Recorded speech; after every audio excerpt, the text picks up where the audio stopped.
Vanmôre net by die voete van Yeshua te sit. En toe kom sê Yeshua, kom doen wat U wil doen vanmôre. Kom leer ons wat ons moet hoor vanmôre. Dankie dat hierdie wonderlike woord wat U vir Elmariel gegee het en gedeel het, dat sy dit vandag met ons ook kan deel. Vader, so dank ons U vir die wonderlike teenwoordigheid, Heilige Gees, ons so dankbaar vir dit wat U vandag vir haar ook doen, dat U vir haar die krag gee om dit te doen, wat sy moet doen, en dat ons vandag hier sal wees om te hoor en te luister, en waar ons dit kan gaan doen en toepas in ons lewe, dat ons ook daarin gehoorsaam sal wees. Ons dank U vir U wonderlike teenwoordigheid, en vir alles wat U vir ons doen, en vir haar, in Yeshua Messia.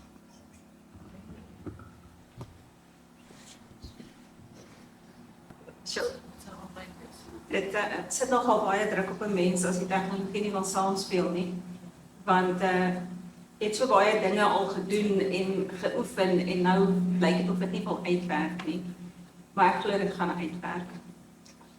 Ek wil begin deur vir u te vra, kyk 'n bietjie om jou, kyk na die persoon langs jou, voor jou, agter jou, kyk 'n bietjie na mense in hierdie saal.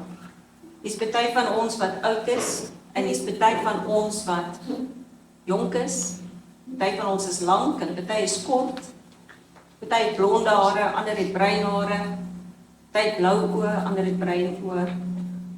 En dan wil ek vir u vra, wie van die mense wat hier sit, wie dink julle het Yeshua die liefste? As jy so om jou kyk, watter persoon dink jy het Yeshua die liefste? Het Yahweh die liefste? Ek hoop julle kan almal met my saamstem, dat hy ons almal liefhet, en dat hy ons almal eweveel liefhet. En nou moet ons die vraag vir onsself vra. Hoekom is dit dan, dat ons baie keer voel, ons kom kort aan die wêreldse standaard? Die wêreld het 'n standaard, van kleins af, vandat 'n kind sy eerste asemteug in hierdie wêreld gee, is daar 'n standaard wat die wêreld gestel het. As hulle klein is, noem jy dit mylpale, en soos wat hulle groot word, is daar ander standaarde wat die wêreld stel vir ons kinders, en selfs as jy oud is daar standaarde. En meer kom ek agter dat die mens vandag sy pad verloor, want hy voldoen nie aan die standaard nie. As jy nie doen wat die wêreld sê nie, as jy nie sê wat die wêreld sê nie, as jy nie leef wat die wêreld sê jy moet leef nie, dan is jy 'n onderpresteerder. En dit maak dit vir onsself baie moeilik. My seun kom eendag by die huis aan in die hoërskool met 'n gedig wat hulle in die skool geleer het. En hy deel dit met my. En die gedig se naam is My Siel. Ek kan dit gaan opsoek op die internet. Dit is baie diep gedig, dit het baie hard met my gepraat. En dit is van hierdie seun, en sy ouers het verwagtings vir hom. Hy moet die klaskaptein wees, die eerste span se kaptein, hy moet rugby speel, hy moet die diksleerling wees, en. En aan die einde van hierdie gedig sê hy, pa is my prototype, en ek is maar net 'n foto afdruk van wat pa wil hê. Hy sê, maar my siel, pa, kan ek 'n stukkie van my siel terugkry? Hoe dikwels verloor ons nie ons siele in die wêreld waarin ons leef nie, omdat daar soveel druk is. Ons begin gedrink word om te voldoen aan standaarde, en ordinêr is net nie meer goed genoeg nie. Ons is besig om 'n geslag groot te maak, wat steun op hulle eie vermoë. Jy moet vermoë hê, jy moet vermoëns ontwikkel, en as jy dit nie het nie, moet jy dit iewers gaan soek. Want as jy nie aan die wêreldse standaard voldoen nie, dan het jy 'n probleem. En ek wil vandag vir ons 2 konsepte voorhou. Kom ons sê 2 dele van 'n muntstuk. Die voorstuk en die agterstuk. Aan die een kant is daar die konsep van, jy kan Jahwe vertrou. En dan kan jy jou vermoëns aanwend, volgens dit wat jy vertrou. Die ander kant van die muntstuk is, jy kan op jou eie vermoëns vertrou. En dis nou jou intellek, jou emosies, jou verstand. Maar dan gaan jy noodwendig Jahwe gebruik. Dit is gewaarborg. As ons op ons eie vermoëns steun, gaan ons Jahwe gebruik. En ek hoef nie vandag vir u te sê hier, watter kant van die muntstuk gaan vir jou nie so goed uitwerk nie. Want ons het mos altyd planne. Jy al gehoor mense sê, gebruik net bietjie jou gesonde verstand. En dan baie keer neem ons lewenskeuses uit ons verstand uit. En nie uit Jahwe se vertroue nie. En dan neem ons hierdie keuses en ons neem nie ons Elohim se wil en sy plan vir ons lewe in ag nie. En jy weet, hy het 'n plan vir elkeen van ons. Psalm 139 is 'n wonderlike psalm. En dit praat van hoe Jahwe jou geken het, toe jy nog nie eens gevorm was nie. Maar hoe hy dae vir jou bepaal het, toe nie een van daai dae al daar was nie. En tog dink die mens vandag, ek kan my eie planne maak. Ek het nie nodig om te wag nie. Ons het 'n probleem met wag, is dit nie? Ons almal het 'n probleem met wag. Jy al gehoor mense sê, Jahwe vat te lank, ek maak my eie planne. Daar's 'n verhaal in die Ou Testament, waar Moses op die berg gaan, en die volk wag, maar Moses vat te lank. En hulle begin en hulle bou vir hulle goue kalf. Want hulle wil 'n God hê wat hulle kan sien en beheer. Ek wil vir julle vandag sê, hulle is nie die enigste mense wat goddeloos was nie, wat afgode aanbid het nie. Vandag aanbid ons ook afgode. Ons afgode lyk net anders. Jy weet, in Saul se tyd het Jahwe vir Saul 'n opdrag gegee. Hy het gesê hy moet gaan oorlog maak en dan moet hy alles met die bandvloek tref. Maar Saul het sy eie plan gehad. Hy het sy eie vermoë gebruik. Hy het besluit wat hy gaan doen. En toe die profeet Samuel by hom kom, toe sê Samuel vir hom, wat het jy gedoen? En Samuel sê hierdie woorde vir hom, in 1 Samuel 15.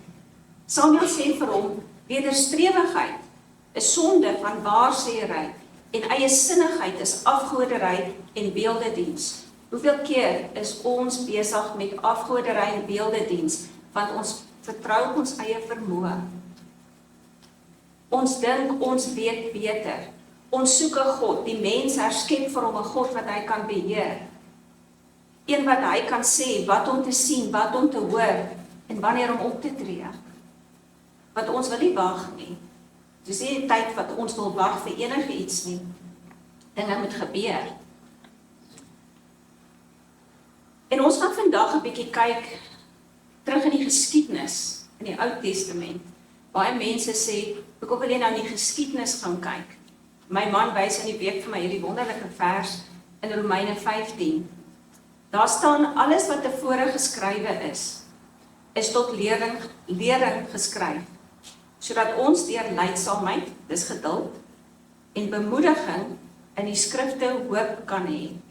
Het jy vandag hoop nodig vir die tyd waarin ons leef? Ek het hoop nodig. Ons leef nie in 'n maklike tyd nie, ons het hoop nodig. En ek is baie lief vir die geskiedenis, so vir my is hierdie 'n wonderlike vers, want ek kyk altyd in die geskiedenis, wat kan ek leer? Wat het ander mense voor my gedoen, sodat ek kan leer daaruit? En ons gaan vandag 'n bietjie kyk, ons gaan al die pad terug na Genesis toe. Die storie van Jakob en sy twee vroue, Rachel en Lea.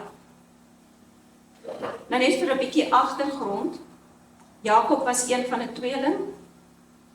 Hy het 'n ouer broer Esau gehad. En Esau kom uit die veld uit en hy's honger en hy verkoop net sy eersgeboorte reg net daar aan Jakob vir kos. Bietjie voor dit het Jahwe vir Rebekka gesê, Hier's 2 kinders in jou skoot. Hulle gaan al 2 groot nasies word, maar die oudste een gaan die jongste een moet dien. Sien julle, Jahwe het 'n plan gehad. So dis nie vir Jahwe 'n probleem dat Esau sy eerstgeboortereg verkoop het nie. Hy het klaar 'n plan gehad vir hierdie 2 kinders, nog voordat hulle gebore was. Maar nietemin bedrieg Jakob sy broer om die verbondseën te kry. So dit's nie die eerstgeboortereg nie.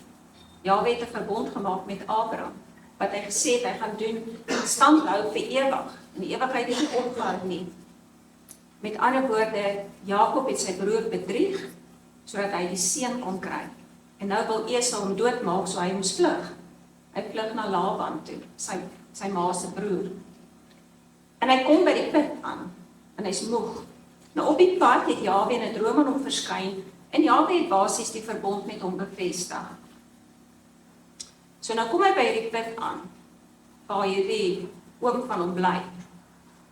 En hierso kom hierdie vrou deur die veld aangestap, en sy's mooi, met 'n kloppie kleinvee, hare wat waai in die wind, sy's pragtig, beeldskoon. En Jakob het een kyk na haar gegee en hy was verlief. Hy het totaal en al sy hart verloor op hierdie vrou. Die Bybel sê in Genesis 29, hy het sommer die klip van die put afgetrek. Gewoonlik is dit 2 mans wat nodig is om hierdie klip op te lig. Hy lig hierdie klip op. Hy gee af vir haar kleinvee water. En toe soen hy haar. En toe huil hy.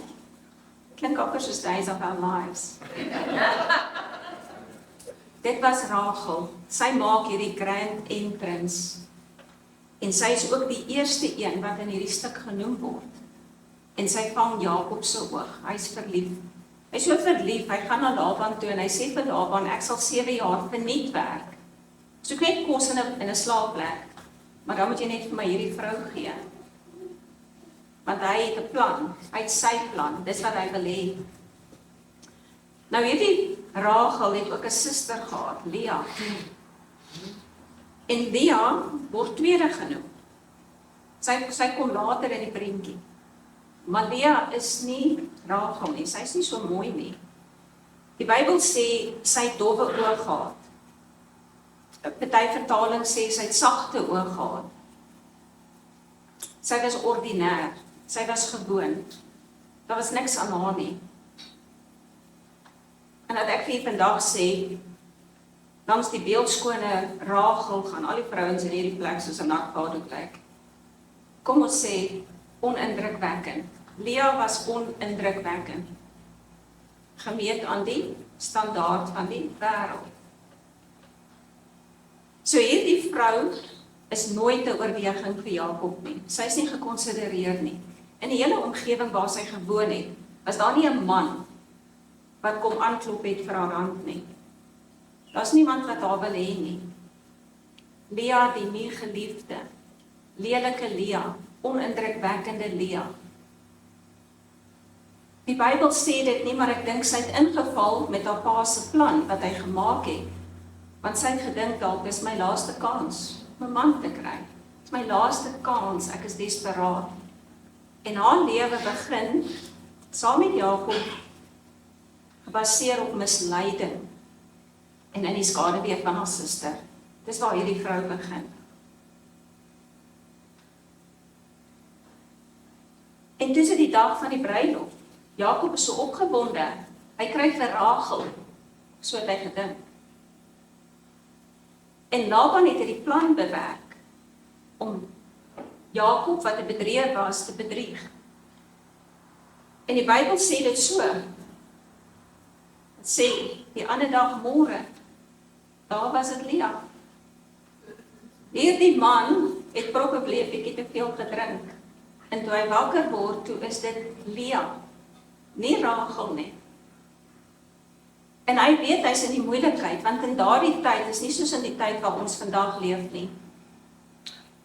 Vandag bly mense saam en skei en trou en bly saam en slaap saam en dit gaan poes. In daardie tyd, as jy met 'n vrou getrou het en jy daardie huwelik voltrek, dan het jy haar vir jou hele lewe. Kan nie die vrou teruggee nie, hy kan niks Hy is bedrieg. Hy sê vir Laban, wat het jy aan my gedoen? Ek het nie 7 jaar gewerk vir hierdie vrou nie. Ek het vir 'n ander een gewerk. En Laban gee vir hom 'n lang verskoning en sê, maar as jy nog 7 jaar werk, kan jy die ander een ook kry. Die gedink dink in jou eie lewe, hoe dit sou voel, as jy in so 'n situasie is. Jy het die verkeerde vrou getrou. En so begin 'n disfunksionele huishouding. 2 susters, 'n mooie, 'n onindrukwekkende een, 'n geliefde een en nie geliefde een. Maar Jahwe sien ook. En ek wil hê jy moet net bietjie stil staan vir 'n minuut op hierdie punt in hierdie storie. Jakob het Jahwe geken. Laban het Jahwe geken. Die susters het Jahwe geken. En terwyl hulle so heen gaan met days of our lives, het nie een van hulle daaraan gedink om vir Jahwe te vra, wat is sy wil vir my lewe? Jahwe, wie moet ek trou? Nee, ek het sommer klaar beplan wie ek gaan trou.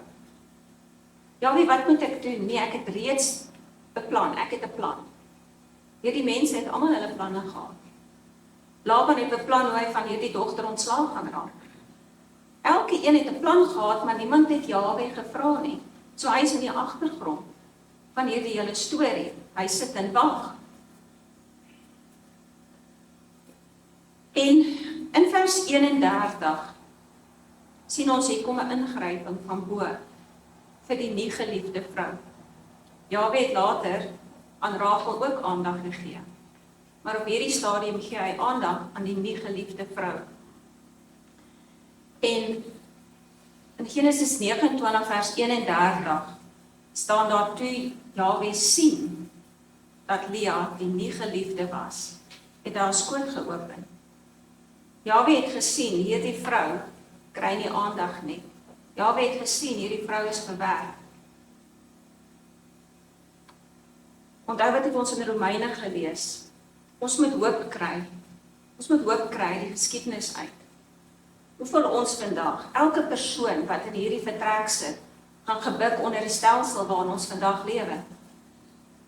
Jy is nie geliefd in hierdie land weens jou velkleur. Jy word nie aanvaar nie.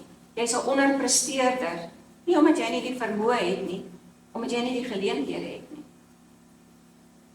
En so gebeur dit ook hoeveel keer vandag. Ek hoor baie plekke waar ek gaan, mense wat met wie ek in aanraking kom, hulle sê vir hulle kinders, jy moet klaar leer om jy in 'n ander land gaan bly. Dan begin 'n nuwe kultuur in 'n ander land. Ek het nie 'n opinie die kant of daai kant nie. Al wat ek vir u wil sê vandag, maak seker dat jy Jahwe gevra het wat is sy wil vir jou lewe voordat jy 'n besluit neem. Want hierdie dinge bring skeiding. En dit los hartseer agter, dit bring disfunksionaliteit na gesinne, na families toe. Mense bly agter, kinders gaan na ander lande toe, hulle het nie ondersteuning nie. Ek lees of luister nou die dag na 'n baie oulike ding van mense wat Nederland toe is met hulle kleintjies. En die ou klein seentjie het verskriklik gesukkel om aan te pas en hy wil net sy ouma hê. En sy ma kry toe nou maar ouma op die lyn en sy praat met hom. En hy is so hartseer want hy verlang na sy ouma. En hy sê vir sy ouma, ek mis jou kieme. Ek mis jou. Hy weet nie om dit te verwoord nie. Ek mis jou kieme. Hierdie dinge bring verskriklik baie hartseer in mense se lewens. En nou kan ons terugkyk na die geskiedenis.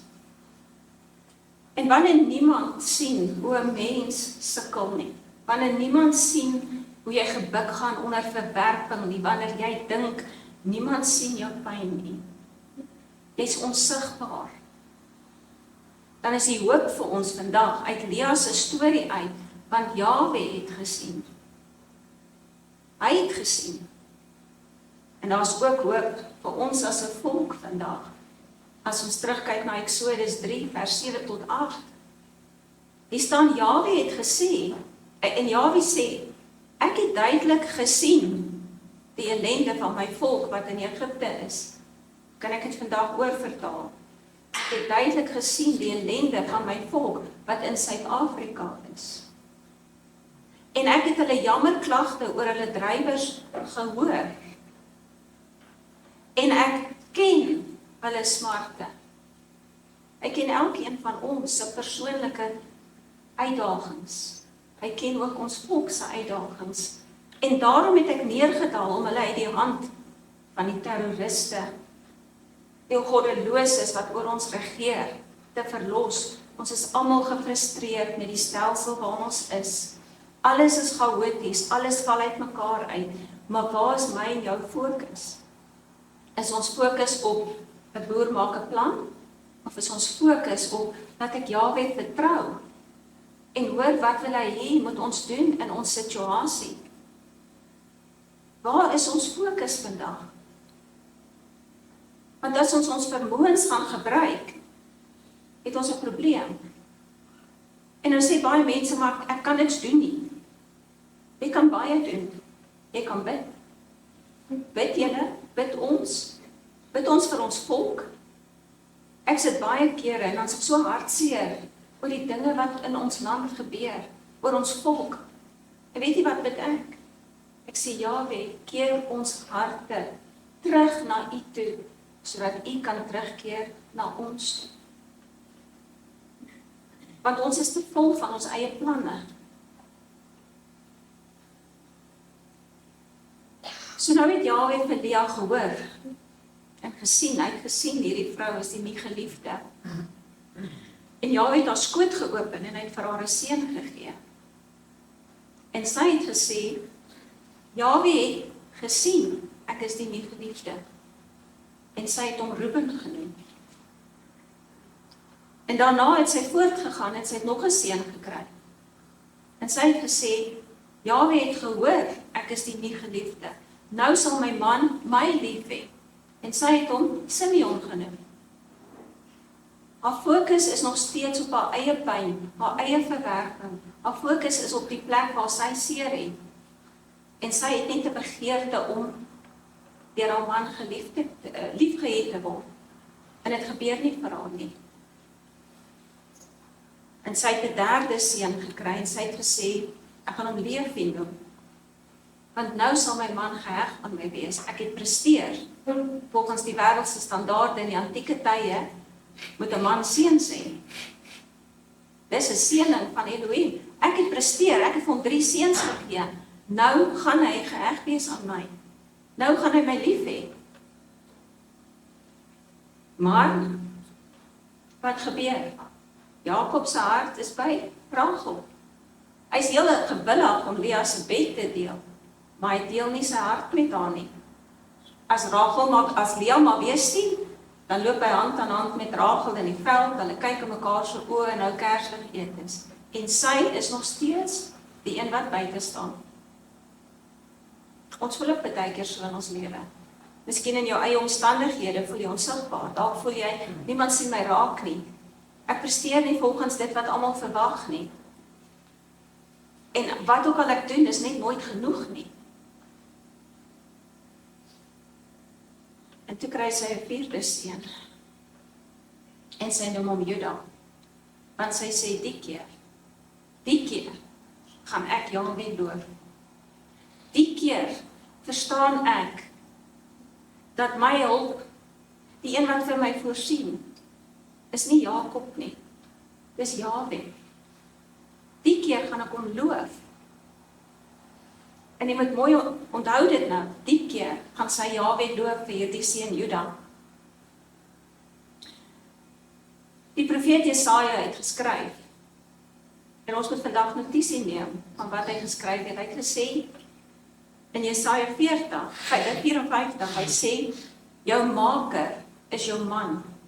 Jahwe van die leerskare is sy naam en die heilige van Israel is jou verlosser.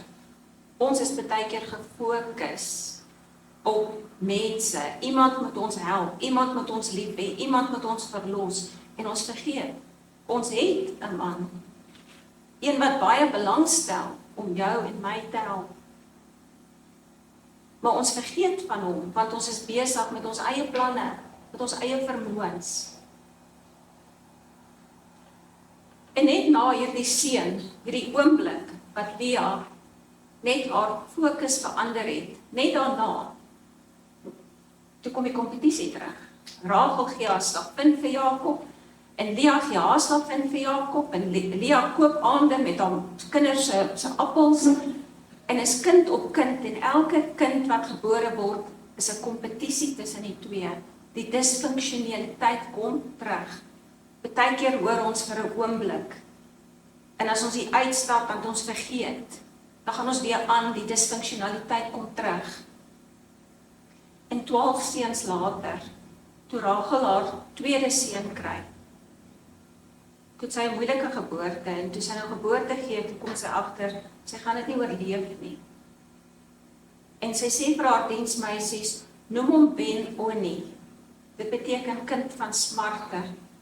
Dis nou moedeloos. Die kompetisie het haar gedreig. Noem hom kind van smarte. En vir die eerste keer sien ons Jakob gryp in sy huishouding. Hierdie man was net, hy was stil, hy los hierdie vrouens.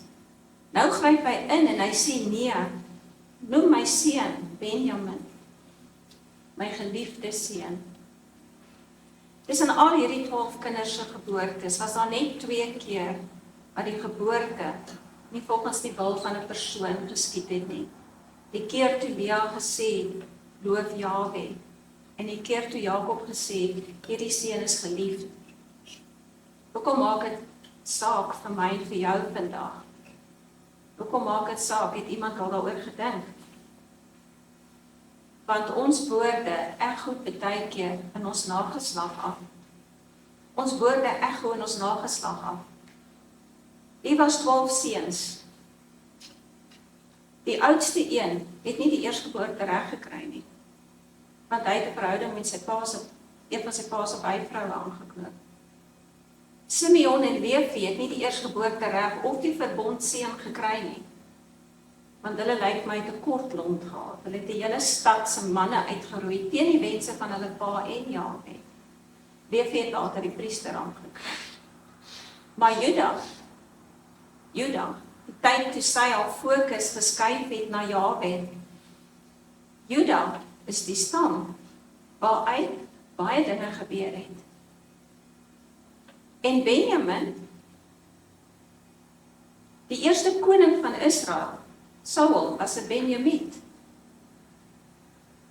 Toe sy pa gesê het, hierdie kind, maar nie 'n smartlike geboorte hê nie, hy is geliefd. Toe begin 'n koninklike stam, 'n koninklike nageslag. Die tweede en die derde konings van Israel was Judeërs, Dawid, Salomo. Hulle kom uit die geslag van Juda uit. Koninklike geslagte, want hulle maas se woorde en hulle pa se woorde het weer klink in die nageslag. Ons dink baie keer, ons kan sê wat ons wil. Ons dink dit maak nie saak nie. Dekades later, geslagte later, eeue later, maak hierdie woorde wel saak. En hoekom noem ek hierdie twee spesifiek? Want hierdie twee stamme, waar die geboorte in 'n ander rigting gegaan het, waar ons nie op ons eie vermoë staat gemaak het nie, maar Jahwe vertrou het. Hierdie twee stamme het die huis van Juda gevorm. En Juda het die verbondseun gekry by sy pa, toe Jakob sy seuns seun, toe sê hy Juda, die scepter sal van Juda nie wyk nie. En die veldheerstaf tussen sy voete uit, totdat Silo kom, en aan hom sal die volke gehoorsaam wees. Silo is 'n vooruitskouing op die Messia. Ons woorde echo in die toekoms in. Baie honderde jare later, uit die geslag van Juda, kom die leeu uit die geslag van Juda. En dis 'n wonderlike gebeurtenis vir ons, want dit gee ons hoop. As hierdie vrou nie 'n Juda gehad het, vir wie sy gesê het, die keer gaan ek Jahwe loof nie, dan het ons nie die steun of die leeu uit die stam van Juda gehad om ons te verlos nie. En Juda se naam word in die geslagregister genoem. En hy was nie 'n eersgebore seun nie. Want wanneer Jahwe 'n plan vir my en jou lewe het, dan maak dit nie saak wat die wêreld se standaard is nie. Dit maak nie saak wat die mylpale is, wat die samelewing voorskryf nie. Hy bestuur dit. En al wat hy wil hê is, ons moet ons vermoë onder sy hand sit en hom vertrou. En dan kry ons hierdie fantastiese vers in Johannes 3 vers 16.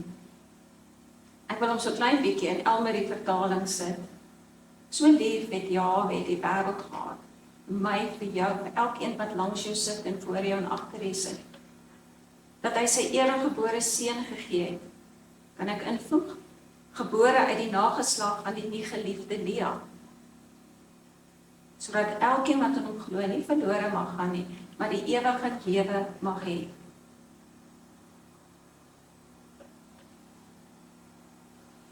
En dit is hoekom dit vir ons belangrik is om na geskiedenis te kyk. Ons moet kyk, wat het in ons voorvaders se lewens gebeur en wat moet ons daaruit leer? Om Jahwe te vertrou is nie altyd maklik nie. Wat is die verskil tussen 'n arend en 'n mossie? Behalwe vir die feit dat die een baie groter is as die ander ene. 'n Mossietjie is 'n ou klein voeltjie, wat jy hom dophou. Hy moet sy vlekkies flap, flap, flap, flap. Dan vlieg hy kort afstande, van hier na daar en van daar na daar. En hy drein al sy energie, want al sy energie gaan in hierdie ou klein vlekkies in om te beweeg.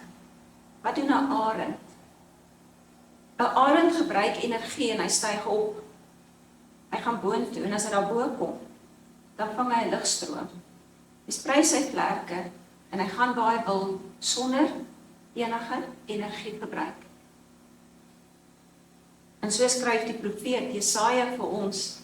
Hy sê die wat op Jahwe wag, nie die wat hulle eie planne volg, wat ongeduldig is, wat nie tyd het om te wag, nie tyd het om te vra nie. Die wat op Jahwe wag, hulle kry nuwe krag en hulle vaar op soos die arende. Hulle hardloop en hulle word nie moeg nie. Hoe lyk my en jou lewe vandag? Partykeer is ons so besig. Ons hardloop, is van die oggend tot die aand. Ons is so besig. En ons wag vir Jahwe om ons te help. En ons dink Jahwe sien nie, hoor nie. Maar ons vergeet. Ons steun op ons eie vermoë. Ons laat Jahwe nie toe om deel te wees daarvan nie. Want ons is besig met ons eie lewe. En ons sal moet wag as ons wil krag hê.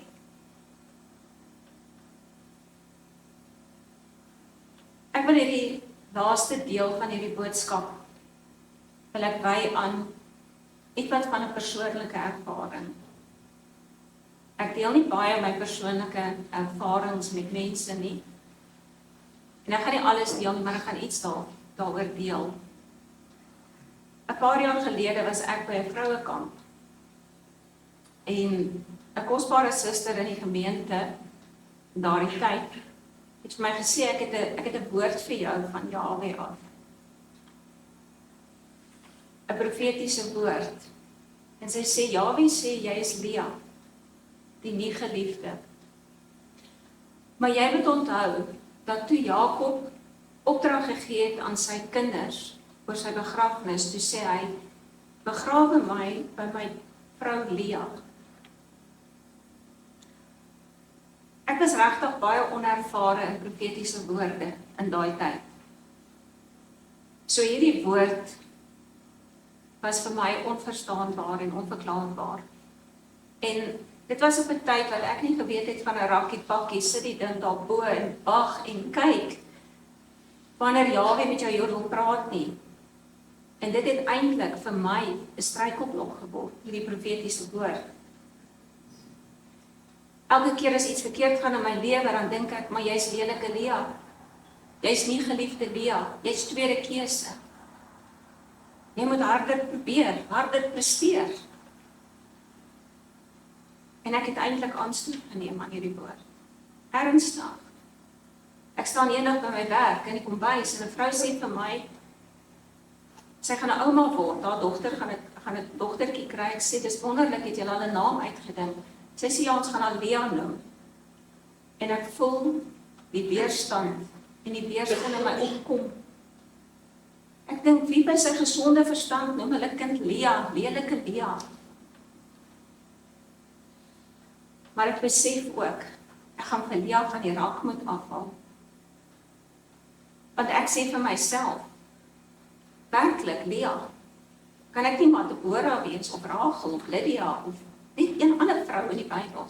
Maar Lea, nie Lea wees nie. Want jy weet wat het ek gedoen? Ek het Lea, om Lea genoem te word, was vir my 'n baie sensitiewe stukkie van my hart. En ek het haar gaan bære onder prestasie, onder wat die wêreld vra, onder die dinge wat Jahwe verwag. Daar het ek vir Lea gaan wegsteek. En ek was eintlik skaam om Lea daar uit te haal. Want om Lea genoem te word, die eerste ding wat 'n mens aan dink is, tweede keuse. Jy dink, ek is die tweede keuse. En dis nie wat Jahwe vir my wil wys nie. Dis nie wat hy vir my wil leer nie. Wat hy vir my wil wys is, hier's 'n spieël. Kyk na jouself. Vir my, vir u wat vandag hier sit, hy wil vir ons sê, hier's 'n spieël. Kyk in hierdie spieël. Hoeveel kere het jy jou eie vermoë, jou eie prestasie gebruik om jou verhoudings te vorm, om jou daaglikse planne te maak, om jou lewe te maak? Want ek wou die uitkoms beheer. Ek wil in beheer wees van waar my lewe heen gaan, wat ek doen. Dit moet vooraf beplan wees en ek wil die een wees wat dit beplan. En wat Jahwe eintlik vir my sê is, jy moet my vertrou. Nie jou eie vermoë nie. Jy moet my vertrou. My man het eendag so genoem. Laat my toe om God in jou lewe te wees. Want ek kan sien en ek kan hoor, maar jy laat my nie toe om Jahwe in jou lewe te wees nie. Want jy wil alles beheer.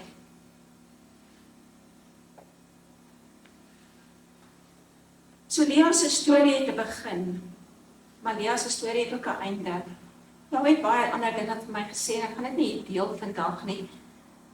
Maar ek wil vir u sê, as jy jouself in die begin van hierdie aanbieding gesien het, dan wil ek hê jy moet vandag ook jouself aan die einde sien. Kyk waar Lea begin het, maar kyk waar het sy geëindig. Die grootmoeder van koninklike geslagte, die grootmoeder van die lam van Jahwe, wat vir ons gesterf het. Dis wat jy moet sien. Ons sien baie keer net, ons is nie genoeg nie. Ons sien baie keer, ons is net ordinêr. Waar is Jahwe? Ons kyk in Suid-Afrika na onsself en ons sê, waar is Jahwe? Kan hy nie sien wat doen hierdie ander nie? Kan hy nie sien hoe breek hulle alles af nie? Ons maak soos Lea. Jahwe het gesien, Jahwe het gehoor. Hy's nie doof nie. Hy's nie blind nie. Hy sien en hy hoor. Maar weet jy wat? Hy ken. Hy ken die dinge waardeur ons gaan. Hy ken die smarte waardeur ons baie keer moet werk, die pyn, dinge wat nie uitwerk nie, die struggles, die uitdagings wat ons in die lewe het. Jahwe weet daarvan. En as hy getrou is om op die regte tyd 'n ingryping vir Lea te gee, dan is hy getrou om vir jou en vir my op die regte tyd ook 'n ingryping te gee. Maar ons is baie keer te haastig. So wanneer 'n mens baie keer ordinêr voel, onsigbaar voel of jy 'n onderpresteerder is in 'n wêreld wat nie wag nie, dan wil ek vir jou vandag motiveer en troos en moed gee. Efese 2. Jahwe sê in sy woord. Paulus skryf, Jahwe is ryk en barmhartig. Het ons deur sy groot liefde waarmee hy ons lief gehad het, net baie van ons wat hier sit, nie almal wat hier sit, toe ons nog dood was deur misdade, toe ons nog in ons eie planne geopereer het, ons eie vermoëns gebruik het en gemaak het wat ons lus kry, toe ons nog in daai stadium was, het hy ons gered en lewend gemaak, uit sy genade uit. Ons is gered uit genade uit.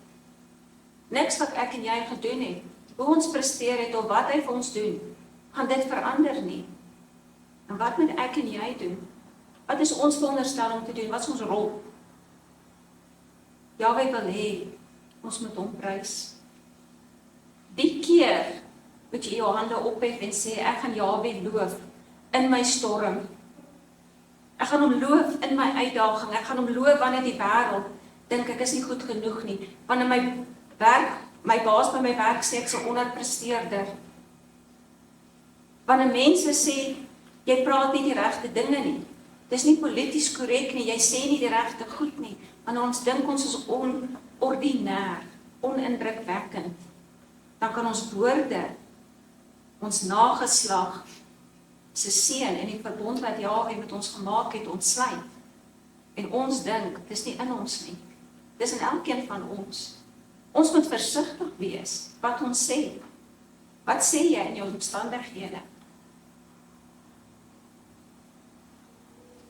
So, sit ek nou 'n rukkie terug en ek dink oor al hierdie dinge. Jahwe praat met my oor Lea, oor al die dinge wat ek moet oor ag neem, en dis woorde van my. Maar hy sê vir my 'n woord, en ek wil dit vandag vir u gee, want dit is troos, wil u weet wat sê die koning van die konings, ja vandag vir my, herinner my, hy sê Elmarie, ek is El Roi, ek is die God wat jou sien. Daar waar jy spartel, daar waar jy sukkel, daar waar jy nie regkom nie, daar waar jy dink jy's onsigbaar, ek is El Roi, ek is die God wat jou sien, en hoor, en ken. Ek is die een, jy moet jou vertroue in my sit, gee jou laste vir my, bring dit. Ek is baie keer soos Martha, so gepla oor al die dinge, en dan vergeet ek om stil te raak. En dis wat Jahwe vir elke een van ons vandag sê. Laat staan jou planne om op jou eie vermoë oor die weg te kom. Jy moet Jahwe vertrou. En as jy hom vertrou, moet jy sê, hierdie keer, gaan ek Jahwe loof. Ek gaan nie kyk wat se plan kan ek maak nie, ek gaan Jahwe loof. Want Jahwe is El Roi. Hy is die God wat ons sien.